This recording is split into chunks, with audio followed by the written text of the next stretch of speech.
It's big dog season, and you can't stay still because you want it.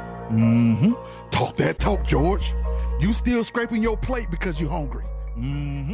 Talk that talk.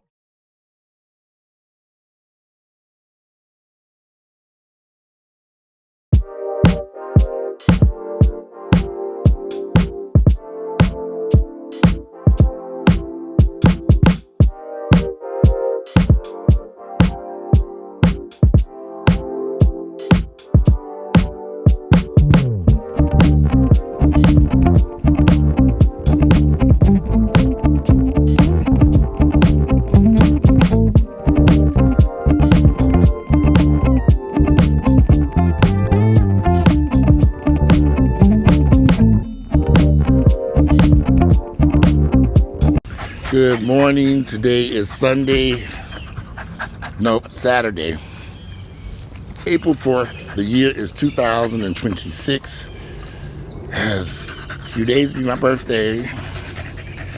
Grayson here heard the countdown on the computer. He ran over here and jumped in my lap as usual, being the pesky dog that he is. This dog needs some. Maybe I need to give him some THC. That weed should the Foley. You think that'll help give him a little blunt so he can smoke it over there and go lay down and mellow out. Take a nappy poo. All right. Welcome to Niggaville, y'all. Lord. It is gorgeous out here today. It is a beautiful day today. I got a problem, y'all. Oh, here come Grace. Come on, Grace. I'm going to have to lock you up because you started barking already. Come here, Grace. Damn. Come here. All this damn barking. Come here. He barking at Ginger. Ginger over there like, ain't she think about us?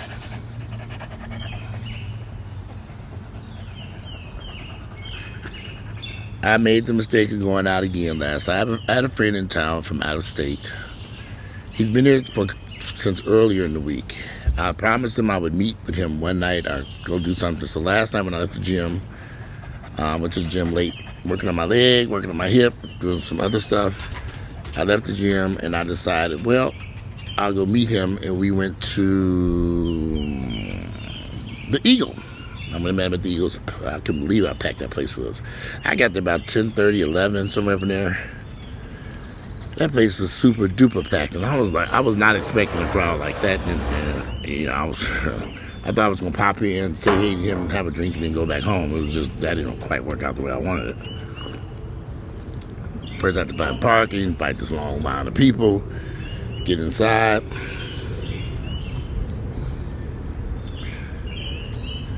So I get inside, and through the course of the night, I met a few guys. I don't really frequent these clubs in Atlanta, y'all. I just don't. I'm not really a club, or I just don't do that stuff. I used to do that when I was in my early 20s. I used to love it then, but now, that was 40 years ago, 50, 30 years ago, who knows. In the early 90s, I have no desire to go stand up in no club all night long.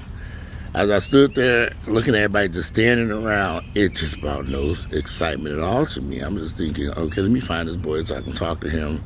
I called him. He saw where I was at. He came over. I'm going to dance. I'm going to be dancing upstairs. I said, you can dance all you want to upstairs. I'm not going up them steps to go dance. So we're going to have this drink and talk. We talked for a little bit. We had a nice conversation. So in between him running back and forth and dancing upstairs and me meeting other people, I learned something, y'all. And this is the part that I'm beginning to see. Housing is a major issue in America, particularly for Black Americans. Housing and jobs. In Niggaville, people need a house, they need housing, and they need an income. I met all these guys last night who have come to Atlanta. Many of them are looking for a place to stay. They couch surfing. I'm staying with this friend, I'm staying with that friend, I'm staying there, I'm trying to get an apartment. These apartments have gotten very complicated to get. Back in the day when I was younger and I got an apartment, it was just, you literally walk in, walk out, and get. You can walk in and fill out the application, leave with the key the same day.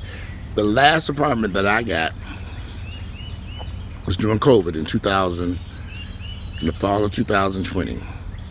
I walked into the leasing office. I went someplace where they knew me, of course. I ain't going. If you don't know me, I ain't going. I got to use my connections I done made over the years. You're a fool if you don't use your connections. That's why you don't burn bridges. When I moved out of there, I cleaned that apartment. It was clean. Everything was spotless. When I went back over there, they said, "Oh yeah."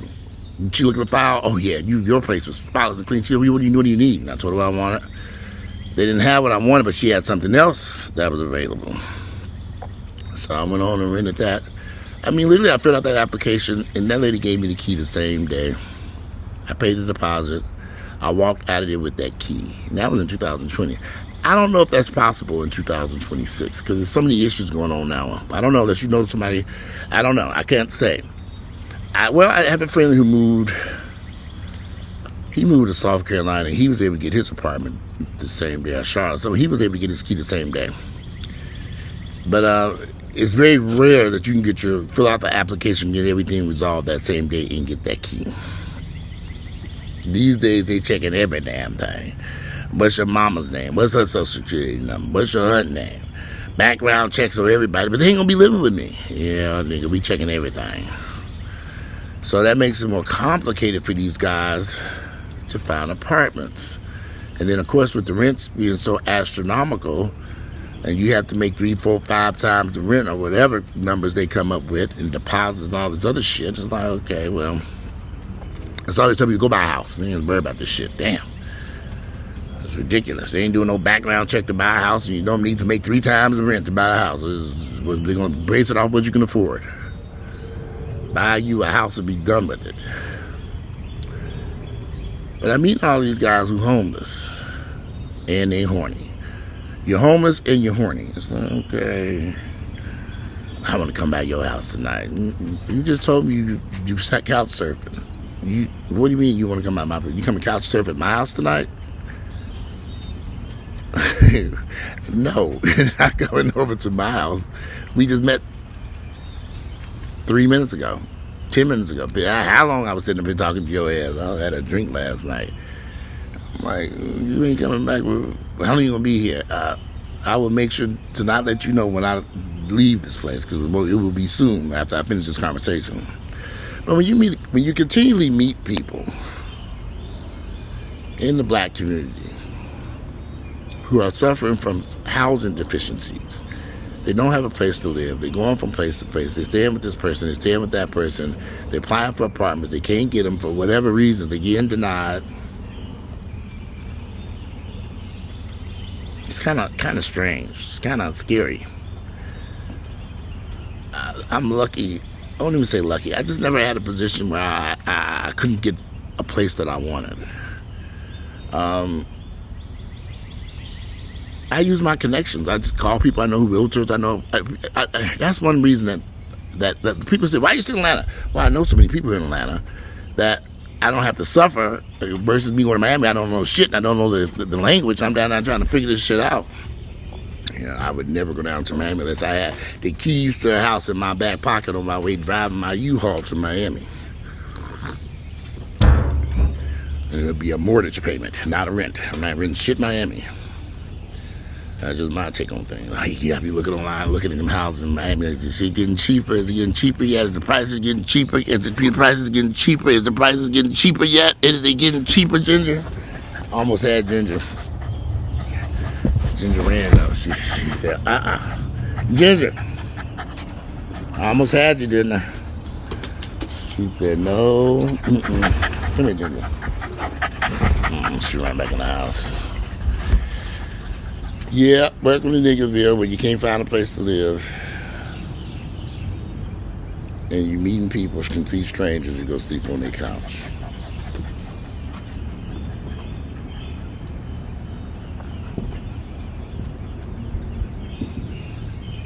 That's got to be hard to know you don't have your own key to your own place. Now, I hope that never, ever happens to me. So I'm constantly working to make sure I can keep a roof over my head and my mama and these 2 doggies. Hence today's video. I ain't did a video for a few days. I got to make some money. I need to do 2, 3 videos a day. I'm going to do that too one day. I can just get my ass up out that damn bed. I was laying in that bed. I was tired. I need to just roll over in bed and just do a video. And I'm going to a barbershop today to get this beard trimmed. It's finally the way I want it to look lengthwise. Pray hope you don't chop it off. So, yeah, I mean, it's bad out here for these guys trying to find some place to live. It's pretty bad. And I see it with my family. I see it with friends. I see it. It's y'all. Those of us who do have housing, who have homes, and we're comfortable in our homes, our apartments, our townhouses, our condo, be grateful that you have that. Because I'm meeting a lot of people who don't have that. And I mean, I'm meeting people. I tried to help a guy a few weeks ago get a place. He had the income. He had everything together. He messed around and gave a referral to somebody. It was a referral for something. I can't remember what the referral was. And the guy, like I say, you don't burn bridges. The guy gave a bad referral. I mean, I don't know what had happened, but the guy who he gave it for, I don't know if it was a previous apartment or a roommate or something, but the guy just kind of went off and did not, and they denied him that apartment based upon it because he gave the phone number to that person. I said, why did you give them niggas my phone number? I was, hey, yes, good afternoon. Oh, yes, Sammy paid their rent all the time, on time, every day, or early. Why would you give your referral to somebody that you kind of left on bad terms? That's not a wise idea. You know, you didn't gave them the finger out of your way. I said, fuck you, motherfucker. Yeah, what you think they gonna do to you? You gave them their phone number. I said, you should have never gave that person their phone number. Now we back to square one. I already having a tough time trying to find something that could fit your damn parameters, and then you fuck around. I said, you could have gave them people my number as a referral. Your mama number, yeah, you could have gave Grace's phone number. Shit. What'd you give a nigga that you done fucked over? Back to square one. I can't stay in your attic. We already got one person up in the attic. He gonna be leaving me too. Every time they walk in my door, I say, you ready to go? You need to be. You packed? You been packing? Okay, you need some more boxes? Get your shit out of my house. Anyway, yes, it's tough out there. Yeah, I got a few empty bedrooms over here. They ain't gonna stay empty. I got one in here now. I'm trying to get his ass out the damn door. Get him going to his own house. You know, no nigga, you gonna buy. He's gonna have to buy a house because it doesn't make sense to put him into a rental because it's not gonna work out. So he's gonna buy a house. And we've been looking at some stuff, so he should be fine. And we've been looking. Oh, Grayson.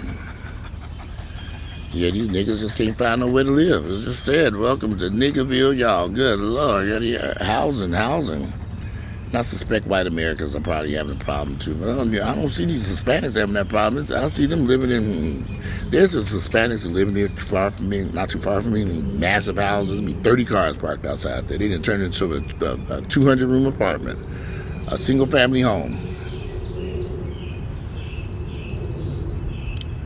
Yeah, but it's 11:37. It's late today because I went to that stupid-ass club last night, but I go out because it's hard for me to get up the next day. It's kind of like, I just laid there.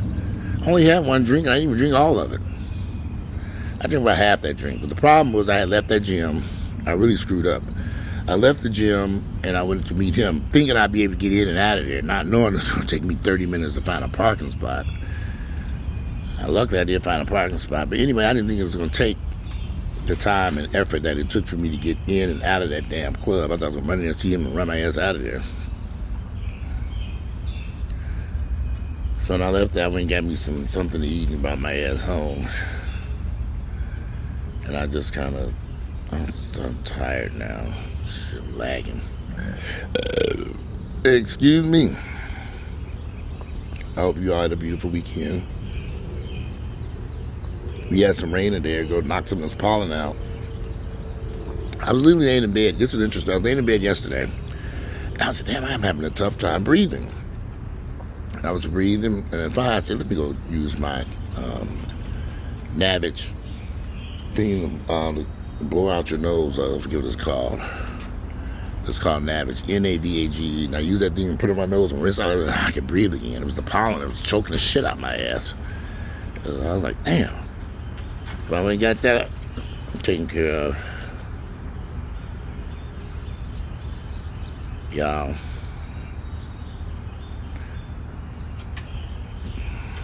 I was just on the phone with someone and I was listening to him. And he's always depressed.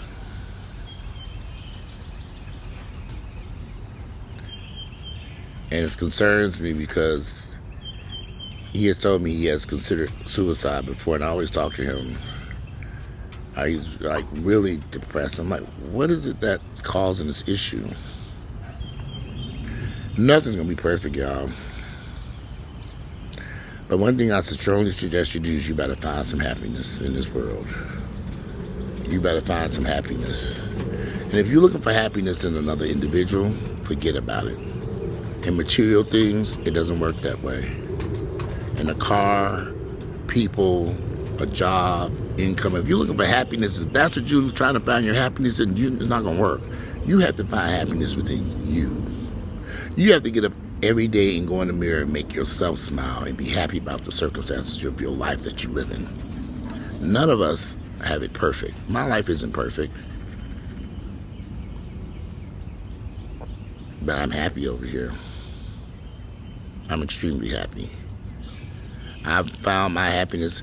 People who come to me about all this stuff, how did you and Earl stay together? I found happiness between Earl and I. In spite of all things, I found happiness. And I think that that's something that a lot of y'all need to work on, is finding happiness. It cannot be that hard. You get up every day and say, I'm going to do things that make me happy. Not the kids, not my husband or boyfriend or girlfriend or wife or fiance. Me. Because your happiness is the most important thing on this earth. Your happiness, who you are. You have got to make yourself happy. No one can do it for you. Nothing can do it for you. You got to be the person to do it. And you better get up every day and find things that make you happy. You just have a miserable life. Over the past few years, I've seen so many guys commit suicide, and they were not happy. And they wanted to leave this earth. And they did leave this earth.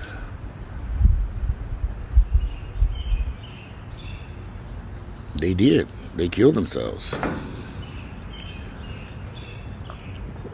But this coffee is making me happy this morning. It's delicious. I'm going to take a picture of this coffee. I'll put it in there. This is good. It was on sale at Kroger. This is some good damn coffee. It is delicious. It's a new brand. Well, new to me. And it is good. So, anyway. I'm going to try to do another video today. But, y'all, we got to do something about this housing situation. We got to do something. This is not. Some people. I want to help people. Because I know how to get people into homes and stuff. And that might be something I might want to do that I'm going to look into. We'll see. I might do a little thing to help people get into these houses. I used to build and renovate. I know how to get you in a house. It ain't that hard. Fuck that rental shit. Buy you a house. I don't care if that shit falling down on you. You own it. Your house. Figure it out some way, somehow. Shit. Anyway, today it is Saturday, April 4th, the year is 2026. I am about to get out of here, get my day started. I got a bunch of stuff I'm going to do today. All right, I'm out. You all have a great day, and I'll speak to y'all later. I'm out. Bye.